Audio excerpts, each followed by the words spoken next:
शिक्षकांच्या सेवा सुरक्षेसाठी टीईटी निर्णयाचा पुनर्विचार व्हावा, जिल्हाधिकाऱ्यांना निवेदन. अहिल्यानगर प्रतिनिधी. इयत्ता 1ली ते 8वी वर्गातील शिक्षकांसाठी टीईटी परीक्षा अनिवार्य ठरविणाऱ्या सर्वोच्च न्यायालयाच्या निर्णयाचा पुनर्विचार करण्यात यावा, अशी मागणी अखिल भारतीय शैक्षिक महासंघ संलग्न महाराष्ट्र राज्य मान्य खाजगी प्राथमिक शिक्षक महासंघातर्फे करण्यात आली. यासंदर्भात जिल्हाधिकारी डॉ. पंकज आशिया यांना निवेदन देण्यात आले.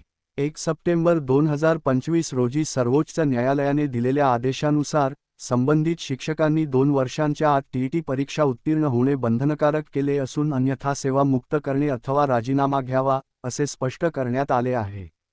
तसेच ज्यांच्या सेवेस 5 वर्षांपेक्षा कमी कालावधी उरला आहे, त्यांना टीईटीमधून सूट असली तरी पदोन्नतीसाठी मात्र टीईटी अनिवार्य ठरविण्यात आली आहे. निवेदनात नमूद करण्यात आले की, शिक्षण हक्क कायदा लागू होण्यापूर्वी डीएड व बीएड हीच शिक्षक होण्यासाठी आवश्यक पात्रता होती. फेब्रुवारी 2013 पासून टीईटी लागू करण्यात आली. त्यामुळे पूर्वलक्षी प्रभावाने ती सक्ती करणे अन्यायकारक ठरत आहे. अनेक वर्षांपासून सेवा बजावत असलेल्या गुणवंत व अनुभवी शिक्षकांना अचानक टीईटीची सक्ती लादणे योग्य नाही. या निर्णयामुळे देशभरातील 20 लाखांहून अधिक शिक्षक प्रभावित होणार असून त्यांच्या सेवाच धोक्यात येतील. याचा थेट परिणाम शिक्षण व्यवस्थेवर होईल आणि शिक्षकांचे मनोबल खचेल, असा इशारा शिक्षक महासंघाने दिला आहे.